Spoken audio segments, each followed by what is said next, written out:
The first topic of today is navigating crypto and microcycles.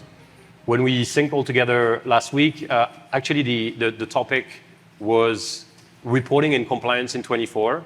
And then we started talking about this, and we realized maybe there's some more interesting stuff that could be discussed, and maybe we could leverage the amazing experience that all the panelists have today, running finance functions in the top crypto organizations, or at least large organizations that are active in crypto. So we decided to take a step back and focus on navigating crypto and microcycles, and there's a lot to say.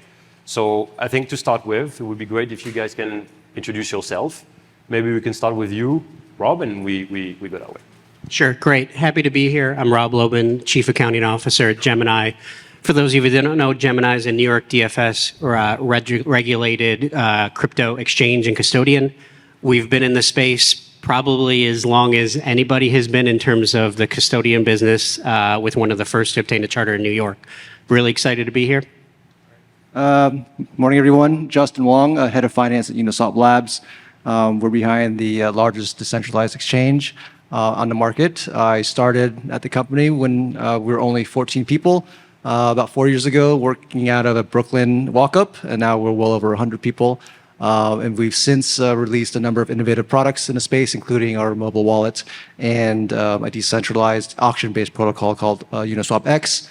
We recently surpassed $2 trillion in overall volume earlier this year, which is a big milestone for us. So yeah, excited to be here to talk all things crypto accounting and finance. John Bilich, CFO at Ripple. Just a bit about Ripple. We are the world's leading digital asset infrastructure provider, primarily to financial institutions. We really focus on just building kind of simple, reliable, compliant products for customers that leverage the XRP ledger, its native token XRP, and really do that through a couple business lines. Payments, which is primarily focused around cross-border payments, a custody business, and soon to be launched stablecoin. Really kind of we're focused on building the internet of value. It's this idea that we want value to move kind of the way information moves today, freely, cheaply, transparently, kind of all around the world. Antoine, thanks for having me here. I'm Neil De Silva. Most recently, I was the CFO of PayPal Digital Currencies and Remittances. Over those years, we came to market, launched the retail product, touched chain for PayPal and Venmo, and then launched PayPal USD, the stablecoin of PayPal. I've been in crypto now for some time. Before PayPal, I was the CFO of trading at Galaxy with Mike Novogratz and ran FP&A and IR there. And then in the Wayback Machine, started my career in investment banking and private equity. Good to be here. Cool. So I guess the first topic, like the way into this conversation is before we deep dive into finance functions and challenges that you guys are facing. Obviously, you've been running businesses for quite a while, and you've seen a lot of different market cycles. And I wanted to hear from you, how, as a person working in a crypto company, how do you build a stable business in an unstable market? That was kind of the first questions that I wanted to ask you. How do you think about that? And how do you think about building the foundation and growing a business in a market that is, I'm not sure if it's fundamentally, but that it has been extremely volatile and unstable? Maybe, I don't know, maybe Rob, do you want to start? Sure. I mean, it's a great question. And I know we as a panelist sort of talked a lot about this before in terms of thinking about, what do you talk about in terms of instability? I'll think about it more in terms of understanding the finances of a company and sort of reading them. Crypto has a lot of oddities that are very hard to convey to investors and internal parties in terms of how is the business really doing. There is volatility. There's a lot of volatility, particularly if you think about if you've got crypto as a treasury asset on your balance sheet, you're naturally going to get that. That's also part of your business thesis. If you have that, you're going to get the ups, you're going to get the downs. There's also a lot of volatility when you think about revenue lines. I think we've all sort of talked about this. How do you diversify? How do you have different revenue lines? When the market is going up, you're also going to have dollarized revenue that is going to be translated and be worth more when Bitcoin or ETH or something else is ripping versus something else. That is a challenge, and I think a lot of it is just educating people. There's always going to be that volatility and explaining it away as opposed to not necessarily having an answer for it. Some of it could be just having more detailed analytics for it and some other things. But I don't know. I mean, I don't think there's a magic answer. It's something you've just got to deal with and live with. Yeah, along those same lines, seeking stability in an inherently volatile industry is a tough challenge. Our approach at Uniswap Labs includes diversifying revenue streams and adapting the business to withstand the ups and downs of the market. Fee from our interface is a key driver of our business, but as we've continued to innovate, we've enlarged and broadened our product lines. So that diversity of revenue helps build resilience to our top line. And by broadening our product lines, it allows us to meet the needs of different market segments, and it also reduces our reliance on a single source of revenue. So that also helps create stability and balance to our revenue mix over time, and that also helps position us to grow in both ups and down cycles.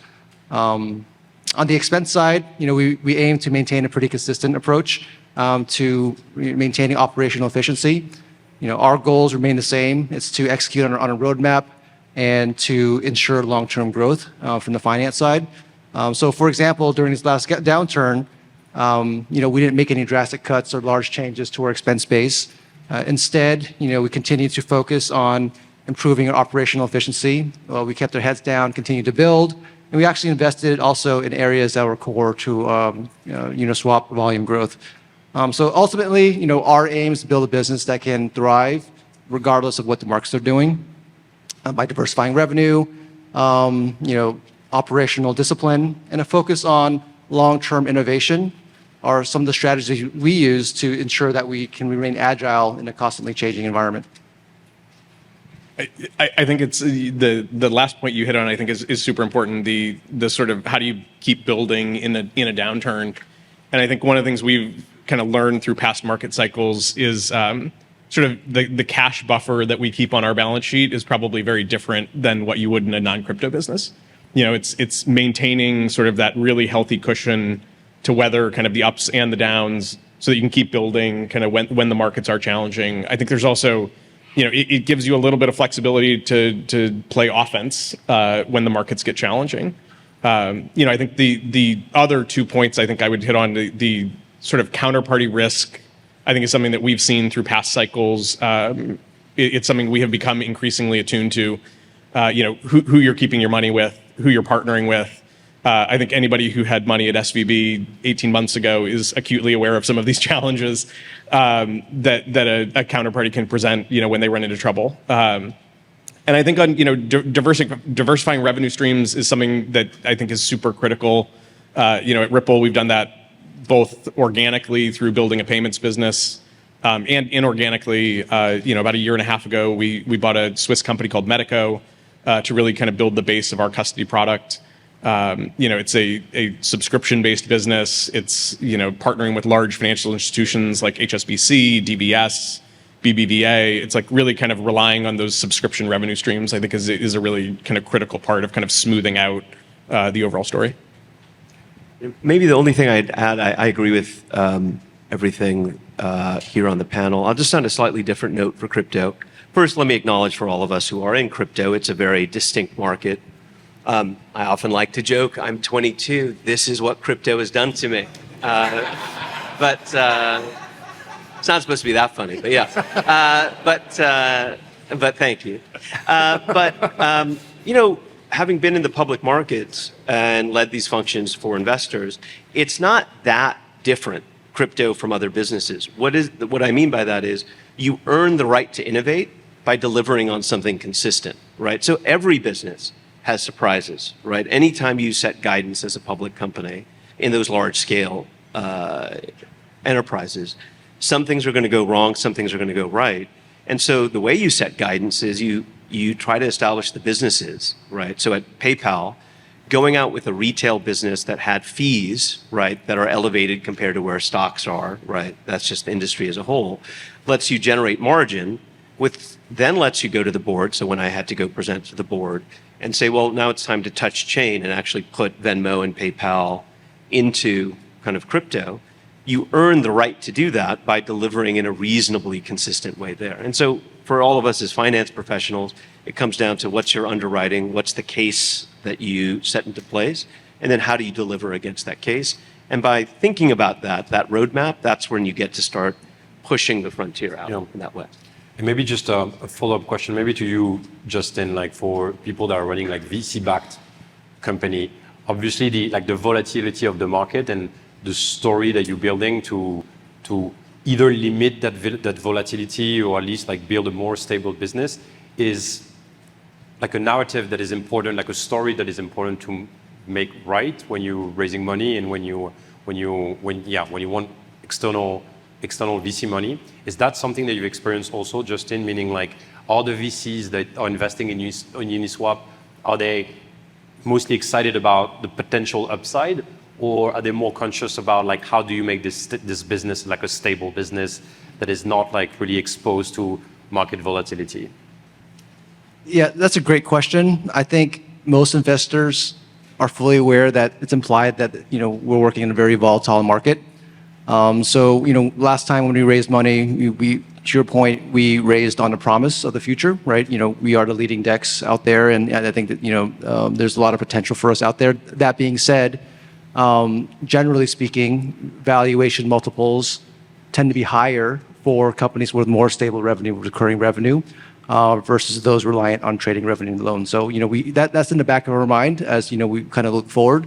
But yeah, I think generally, I think investors are very well aware that this is a lumpy market.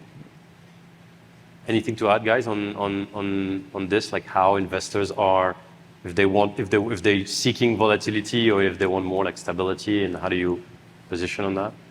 Yeah, I mean, maybe just to add on that, I mean, I'd put it beyond investors and probably also counterparties, banking partners you're dealing with, and others, because there is a lot of volatility. You do want to be able to explain to credit analysts or anyone you deal with in terms of what the business is. Obviously, as you mature and a revenue line gets to the point at which let's say you had that promise, and now it's a year or two later and people are going to start to measure you. That is, I think, the point at which you really need to demonstrate stability, or at least, the openness to pull it apart and explain what went wrong, what went right, what are you going to do to change it going forward. I think that's probably the biggest challenge, is probably all of us in crypto is just admitting when we look back if something doesn't work out, to be able to explain why it didn't work out versus it's just crypto, it's volatile, like this is what it is. It's a very easy excuse to fall on, but is also kind of turning into kind of a weak excuse, particularly as you start to see business models sort of just die out because they don't look back and do attribution and figure out what didn't work. I think you see that with a lot of counterparties are starting to smell that out and see that. And I think the money that's coming in and is allocated towards crypto is a lot more sophisticated now. They're not okay with an idea. They are more focused on what are you actually going to do to be profitable. Yeah. So the market is not just about like revenue volatility and price volatility.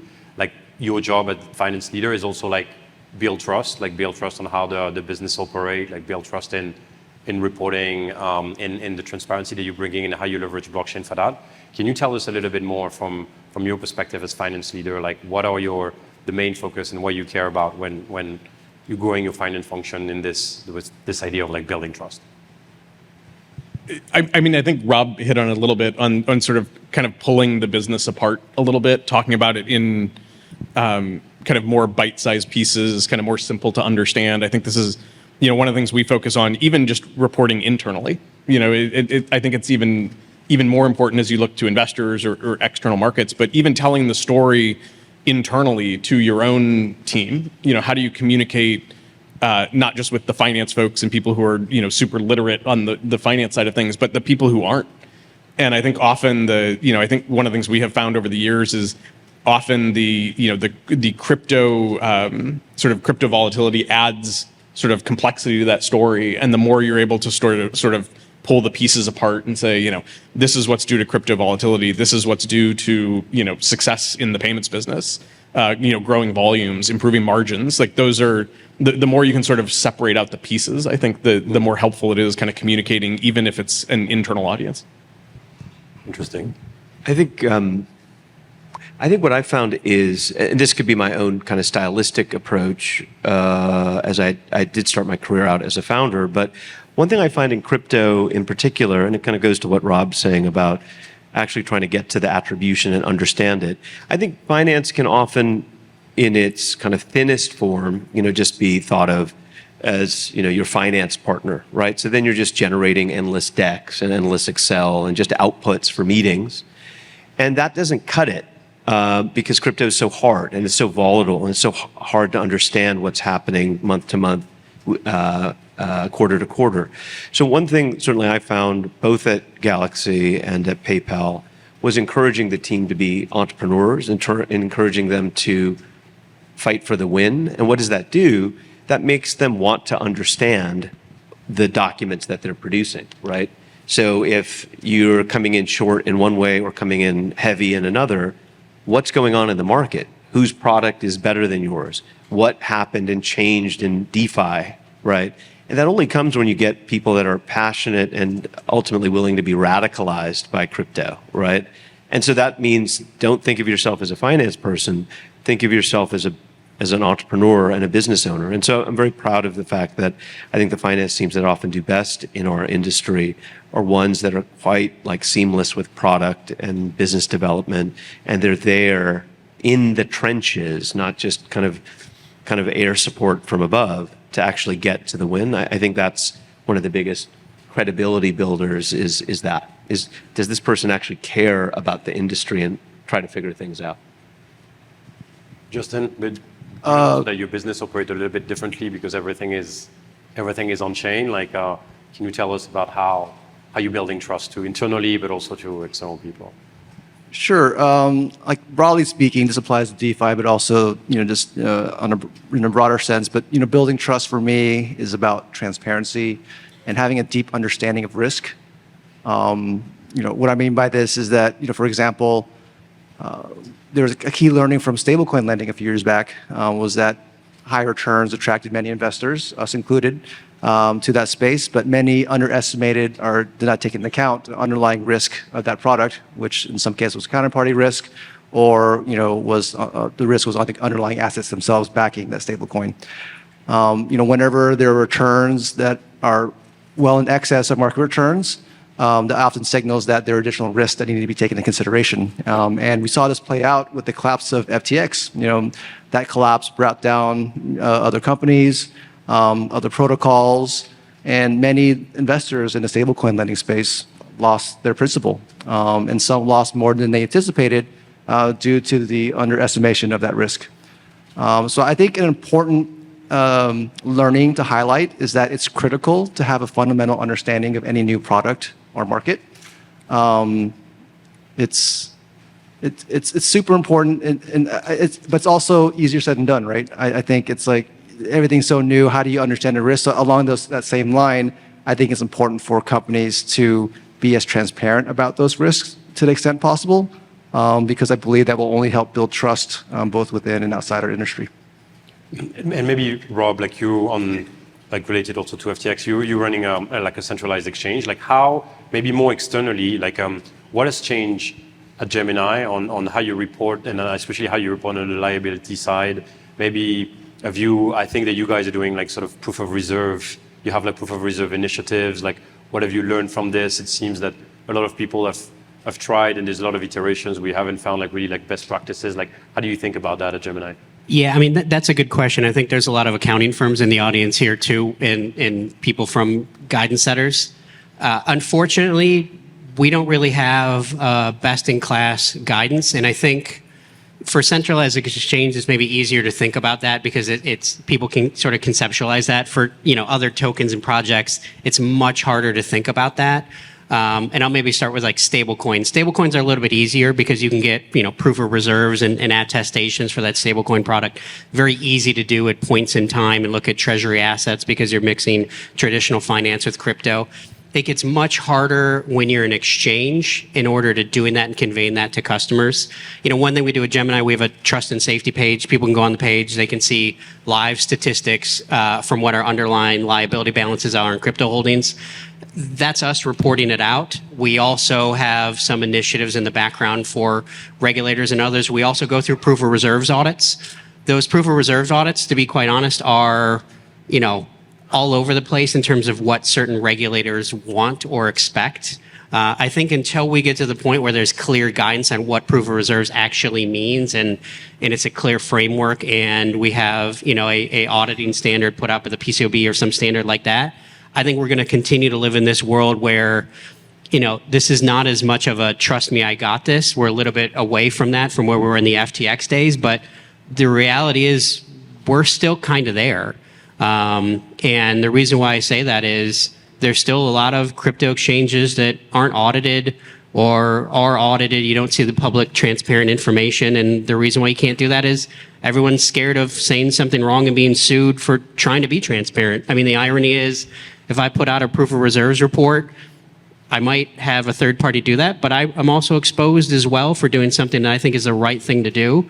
So I think us as an industry, we just all need to keep chipping away at it and really just keep pushing regulators and ourselves to be as transparent as possible and really doing what we think is right for customers, as opposed to, unfortunately, right now when it's hard, we all sort of step away and sort of give up on it because it's another initiative. But I'm very optimistic and bullish in terms of where proof of reserves is going to go, and I'm feel that way because a lot of people in this room that are continuing to chip away and push regulation to get there, because I think we're going to be in a better spot once we get over this hump.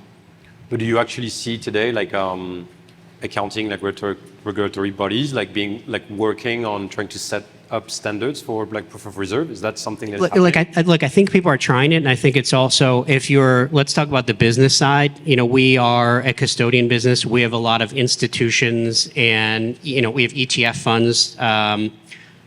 Those funds expect a certain level of transparency and work from you, and so that's not just a SOC report. That's other things in terms of proof of reserves and things that we do. A lot of it is determined by what customers want, and we have to react to it and satisfy customers as much as I can. Otherwise, the reality is you're going to be out of business. If your customer doesn't trust you, you're going to lose that business very, very quickly. Yeah. People have been burned in the past, and it's very hard for anyone to go against their board or executives and say, hey, I'm going to use these guys. Trust me, they're good. Went out to drinks with them. They're good. They got it.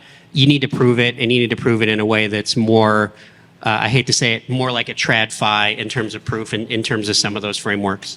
And maybe John and Neil, you guys obviously doing stablecoin also. How do you think about these proof of reserves and proving the proof of reserve for especially for stablecoin products? And what are the initiatives that you guys are putting in place or planning to put in place? Maybe John. Yeah, I mean, I think Rob hit on it, a lot of it at the outset. It is sort of about attestations and just providing true visibility to that end user on hey, it is backed one-to-one. There is visibility into that, and it's not just a monthly attestation. It's something more regular that people can come and check in on. I mean, I think there is an interesting kind of thread here, I think, connecting all of this, which is it is sort of that regulatory clarity point and kind of having frameworks that standardize some of this, whether it's reporting, or kind of otherwise. I think it's having a sort of clear, rules of the road. I think we haven't talked about banking issues too much, but I think that's one of the areas that we are challenged because of that in the U.S. I think you look outside of the U.S., you see some regulators leaning in, providing more clarity, and that helps sort of the crypto industry, the traditional finance industry work more closely together. And I think in the U.S., you've seen a lot of friction, puts it mildly, but I think getting those clear frameworks in place from regulators, I think, does sort of open the door to kind of more collaboration between the industries and more transparency overall. Neil? Yeah, I think I think what I would say, just to kind of react to what Rob and John are saying, is that I think attestation is a competitive advantage. So I think that, and maybe that's obvious just from my background, I think there's all kinds of a spectrum of ideological positions in crypto. I support all of them. Like that's what makes it an exciting and compelling space. I have dedicated my career in crypto to mainstreaming crypto. So I'm a big believer in bringing TradFi and retail into this. And so therefore, regulatory clarity, certainly, but also attestation, bringing on board the best things from TradFi make a ton of sense to me. And we all have our views on regulators, but let me also just kind of sound this note. I think US regulators have done great work, meaning look at the companies that are now able to be in crypto in the US. This is a critical moment for the US crypto industry. And while we want more progress, I think the more progress is building on the momentum, right? Look at the companies that are able to have crypto-related products, and they're in the US, right? So I realize we have a lot of admiration for what's taking place in Europe. I certainly do personally, and what's taking place in Singapore and other geos. I think that this is a moment to keep engaging with regulators and TradFi to really scale in this moment. And particularly my view is shaped by stablecoins, where stablecoins are one of the best things possible for the US dollar as a reserve currency. And first of all, it's great to have a little bit of positivity on like US regulation, because it's likely that we'll hear a lot of negative stuff today. So thanks for bringing this. Maybe just on regulation. So what would be like the one like regulatory change that you would like to see in the near future, maybe in the context of PayPal, or maybe more generally? What's the next big topic? No, I think that's where it comes down to just the clarity. I think that, again, it's been both encouraging in some ways, a surprise to the upside to see how much our legislators have engaged with crypto this year, right, at topics.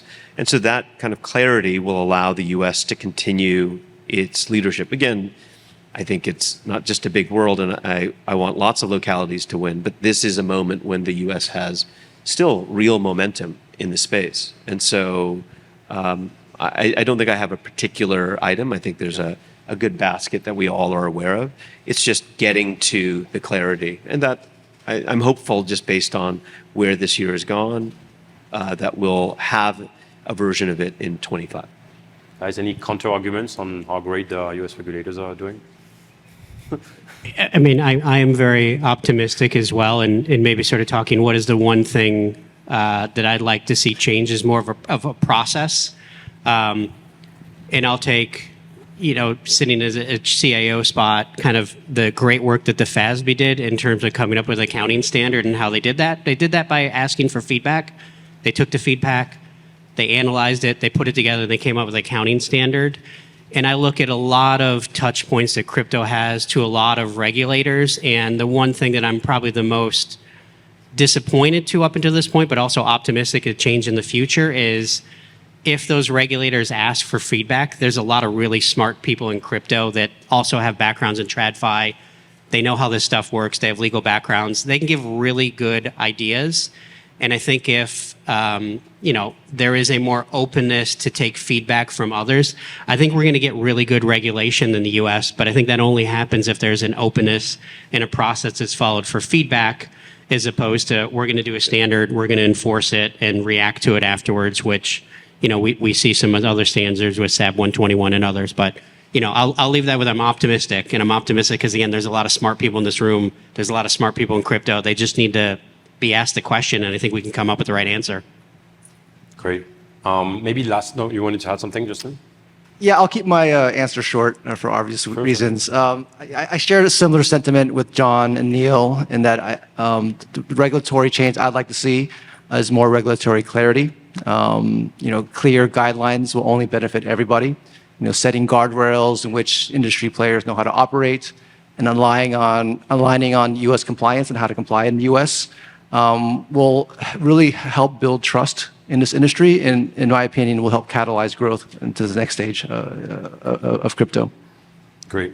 Maybe last topic before we open to the audience is around IPO or no IPO. We had this debate when we discussed last week.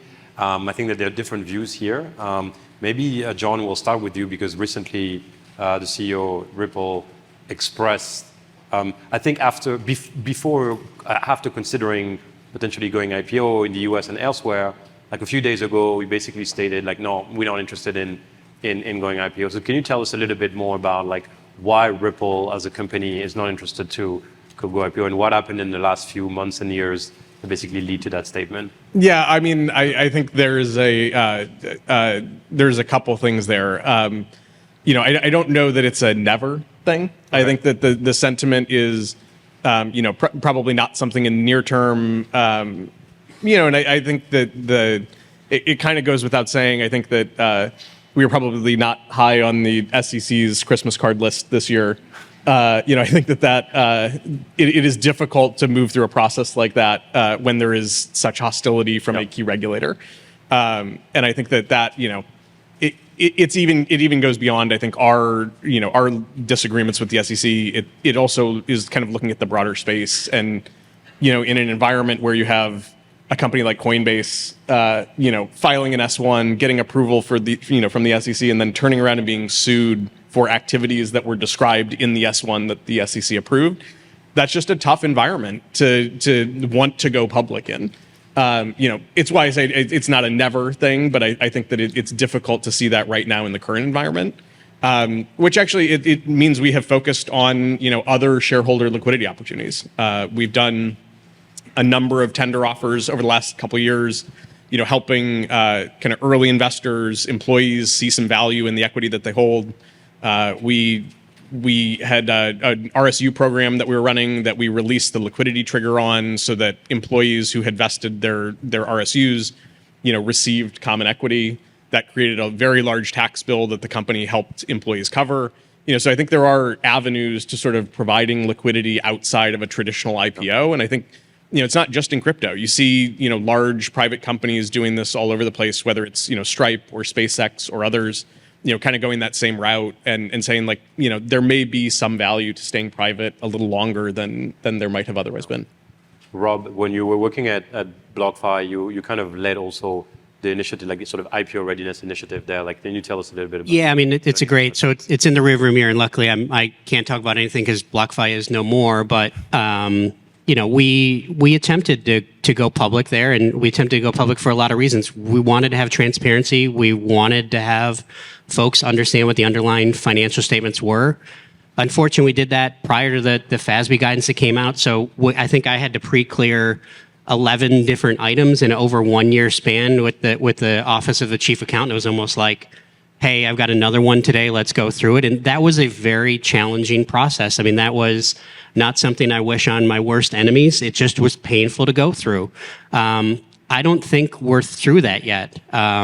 Because if you're doing anything aside from just buying and holding crypto, you're going to be jammed up on some really confusing accounting to begin with. Plus, you're going to be jammed up on your legal side on some really confusing, how do we describe this business? How do we go through it? So all that said, you have to have a very compelling reason to want to go public right now, because you are exposing yourself to, I don't know, a year plus of uncertainty, cost internally. You're just going to have people sucked into it. You're going to have to pay a lot of accounting advisory and legal fees to do it. I think, unfortunately, at the outcome, I think the crypto world would be better off if there was more public crypto companies. I really, truly believe that we would all have a lot more transparency. There should be more ways for investors to buy into crypto, to buy the pick and shovels companies, as opposed to pure tokens. But we're not there yet. It's limited towards private equity and VC, and only a couple of public companies, and that's a moat that's sort of been developed. And again, I'm hopeful things will change in the near term and that will open up. But as it stands right now, it's a tough task to go public. And again, you have to be really ready for it if you want to sign up. And maybe on the other side, Neil, was it tough for, like, obviously PayPal has been public for a very long time. Was it tough for PayPal as a public company? Was it like, they see any blocker when they get into crypto? Like, was the fact that they were public even a blocker in their like crypto initiatives and crypto strategy? I think being public is part of it, but I think also just being a highly regulated entity, and then one with high brand trust. And anytime, again, this kind of goes back to why I think crypto is similar to any business is that you have to decide where to spend credibility, decide where to spend momentum, and it's a finite supply. So every single front you open up in the battle, it costs you something. And so that's true within crypto, that's true within a public company in that way. But I would also say just broadly, I think not just for crypto, I think the public markets are a great thing. I think they're an incredible disciplinary element on management teams and boards. And I think also they're incredible job creators as well, and wealth distributors. They allow people to participate. Not for nothing, the public markets are great job creators for people in finance. So everyone in this room should be big supporters of the public market. That's the future. Cool. Want to add something, Justin, and then we open to the audience. Sure. Yeah. While we don't have any plans to go public anytime soon, we've placed a strong emphasis on building financial credibility and transparency from day one. As others have alluded to, the crypto industry is under intense scrutiny, from financial regulators, financial institutions, and even the general public. So it's been a key goal of ours to establish legitimacy in the space. Our approach to financials goes beyond just IPO readiness. We take a very conservative approach to crypto accounting. We hire tax advisors to ensure our tax positions are sound, and we are currently undergoing a financial audit just to validate our accounting practices. And this is all about building long-term trust within an industry. To my points earlier, for those moving towards an IPO, I think the biggest challenge there is going to be balancing the speed of innovation. Right? We all know that technology often moves quicker than rules and regulations, and balancing that against what Rob described, which is like the stringent requirements that the public markets demand. I think expectations around controls, compliance, auditability will only increase over time. Yeah, and we working with you and your team, and I can testify on the quality of the people and the controls that you guys have at Uniswap. So amazing. I have a bunch of other questions, but let's maybe pause here and open to the audience. Do you guys have any question? If you do, just raise your hand and someone will bring you a mic. Hi, Lee Hansen from Uphold. Are any of you guys working on, like we have in stocks, the transferred basis, cost basis when assets are transferred? Someone would. Is that like a tracking accounting question, or? Yeah, as crypto moves, right? One of the challenges knowing what the cost basis is of the assets that are transferred. I'm a little bit older. Back in the stock days, cost basis transfer wasn't a norm. It became a norm. It clearly seems to be something that's going to be needed for cost basis transfer when people use crypto as payments or just transitioning between accounts.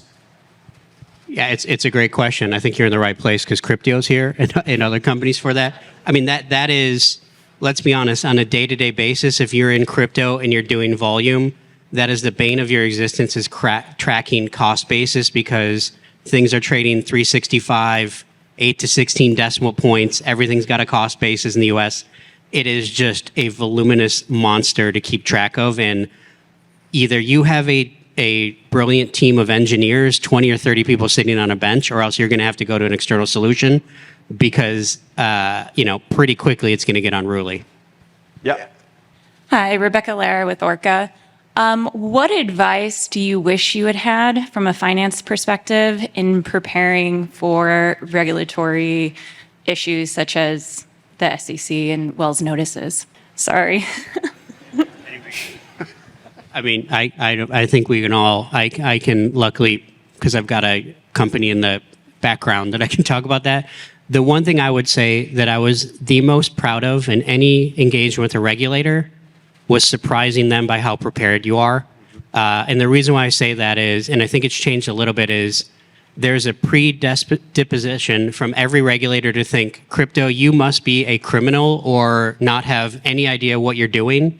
And to come to them and they ask for data and you to be able to deliver clean data, respond to them with the right terminology and lexicon of words that they understand from a legal basis, as opposed to, using some crypto terms.